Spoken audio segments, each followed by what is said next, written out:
सनातनी ज्योतिष पर हमारे सभी दर्शकों का बहुत बहुत स्वागत है।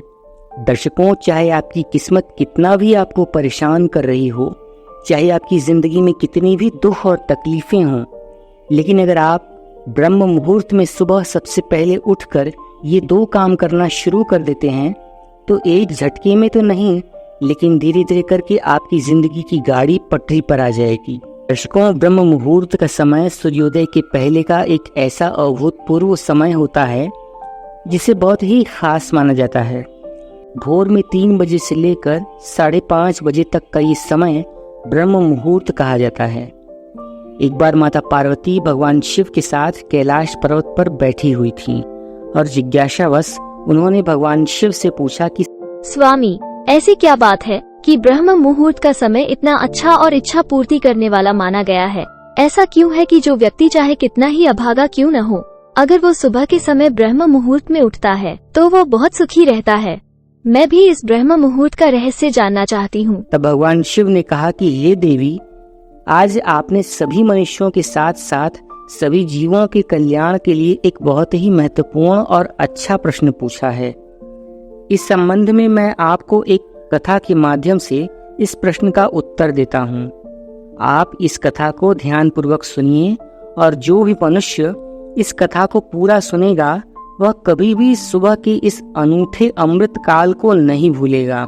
यदि मनुष्य ब्रह्म मुहूर्त का ठीक तरह से प्रयोग करना सीख जाए तो वह अपने जीवन को सुखमय बना सकता है।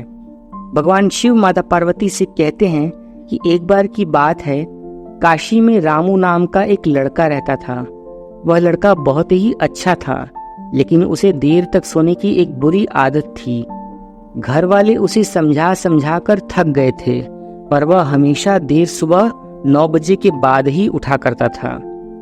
जब वह बालक था तब परिवार वालों ने ये सोचा कि जब ये बड़ा हो जाएगा तो इसकी आदतें सुधर जाएंगी, परंतु वह लड़का जैसे जैसे बड़ा होता गया वैसे वैसे उसकी आदतें और भी ज्यादा खराब होती गईं।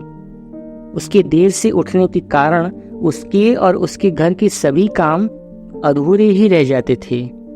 रामू के देर रात तक जागने और सुबह देर तक सोने से परिवार वाले बहुत परेशान हो गए थे। कई बुरी और कई नकारात्मक शक्तियों ने भी रामू पर अपना प्रभाव डालना शुरू कर दिया था, जिससे रामू का स्वभाव झगड़ालू, उदासी से भरा रहने वाला और साथ साथ उसका स्वास्थ्य भी दिन प्रतिदिन खराब रहने लगा था। जब रामू को ये पता लगा कि उसके सारे मित्र सफलता को प्राप्त कर चुके हैं, तब वह और भी ज्यादा चिंतित हो गया और वह ईश्वर को कोसने लगा। वह सबसे यही कहता था कि मेरी किस्मत ही खराब है, परंतु उसके परिवार वालों को रामू की असफलता का पूरा कारण अच्छी तरह से मालूम था।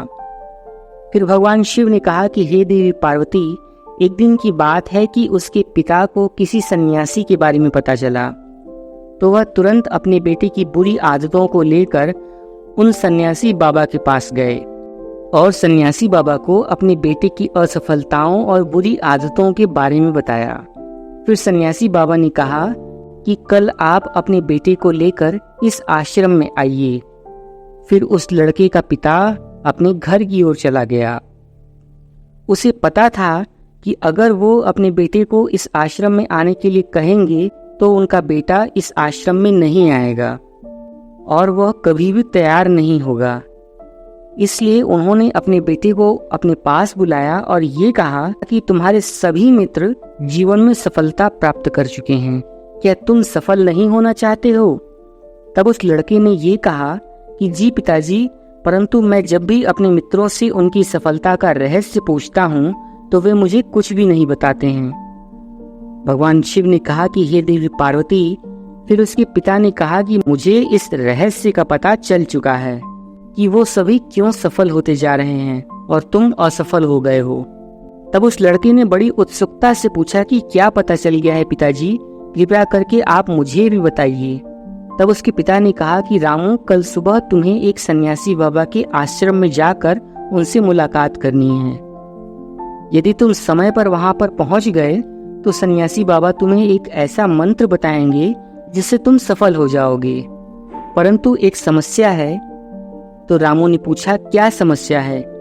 पिताजी ने कहा कि जब तक तुम सोकर उठोगे तब तक सन्यासी बाबा से मिलने का समय समाप्त हो जाता है। भगवान शिव ने माता पार्वती से कहा कि हे देवी पार्वती। फिर रामू ने कहा कि पिताजी, मैं कल पूरी रात जागता रहूंगा और सुबह सन्यासी बाबा से मिलकर ही आऊंगा।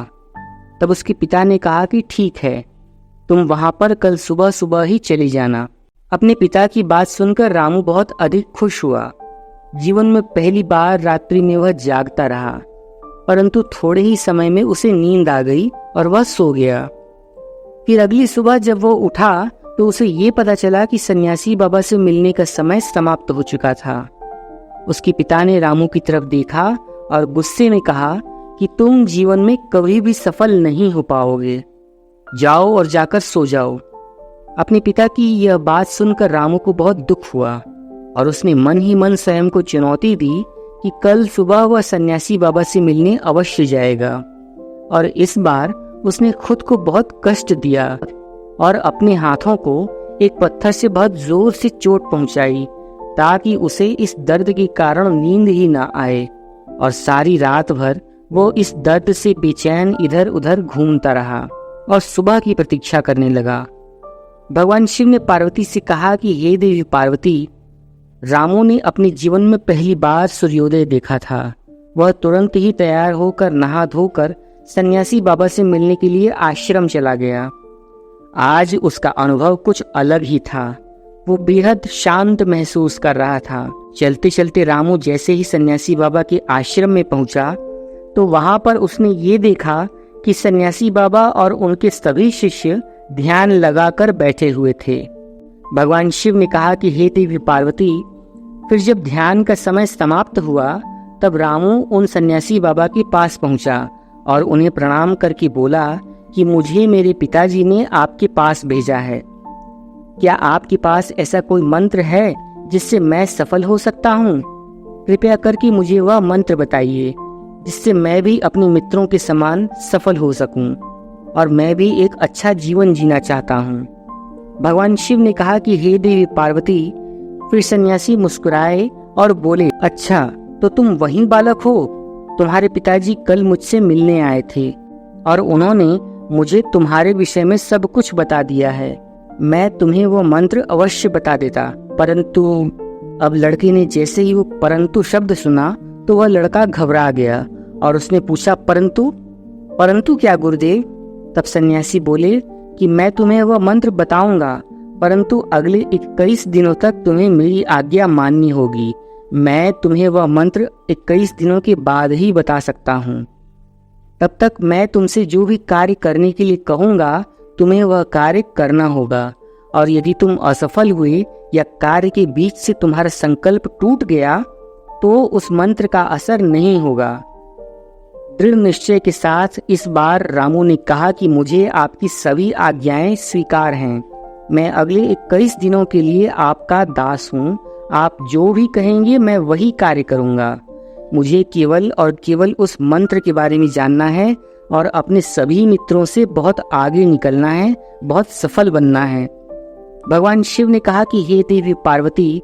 फिर उस सन्यासी बाबा ने लड़के से कहा कि ठीक है, कल से तुम्हारा कार्य शुरू होगा। तुम इसी आश्रम में निवास करोगे। रामू ने कहा ठीक है, और रामू उस आश्रम में निवास करने लगा। सन्यासी बाबा ने कहा कि यहाँ रहते हुए तुम्हें ब्रह्म मुहूर्त में उठना पड़ेगा और दूसरे शिष्यों की समान ध्यान और तप करना होगा। साथ ही साथ आश्रम के सभी कार्यों में भी तुम्हें सहायता करनी होगी। ध्यान रहे, यह संकल्प टूटना नहीं चाहिए। भगवान शिव ने कहा कि हे देवी पार्वती। अब वह लड़का सन्यासी बाबा की बात से सहमत हो गया और अगले दिन से ही उसके सभी कार्यों की शुरुआत हो गई।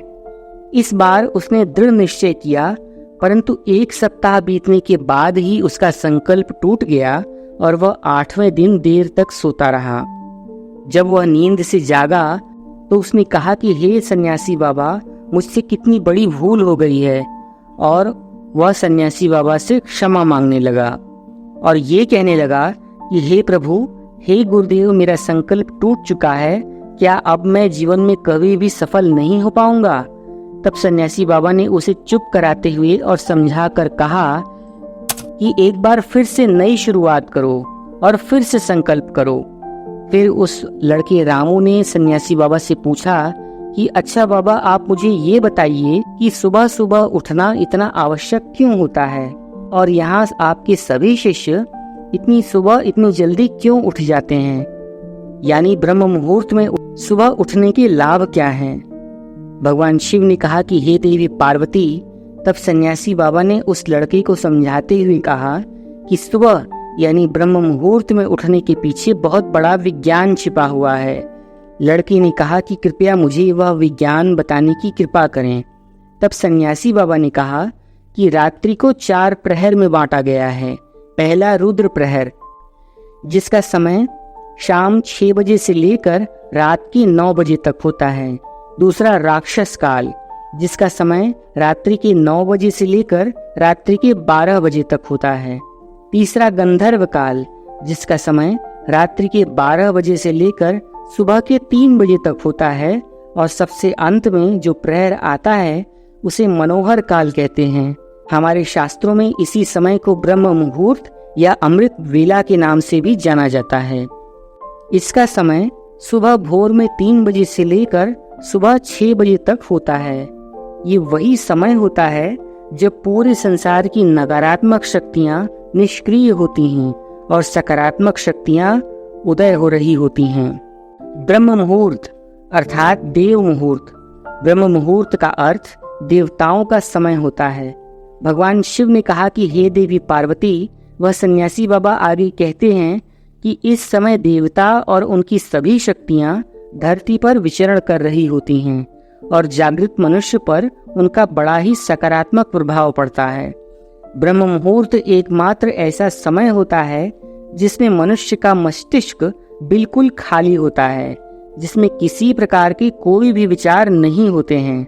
और जब इस समय व्यक्ति अपनी पुस्तक खोलकर पाठ का अध्ययन करते हैं तो उन्हें उस समय सब कुछ जल्दी जल्दी याद भी होता है और यह लंबे समय तक याद रहता है।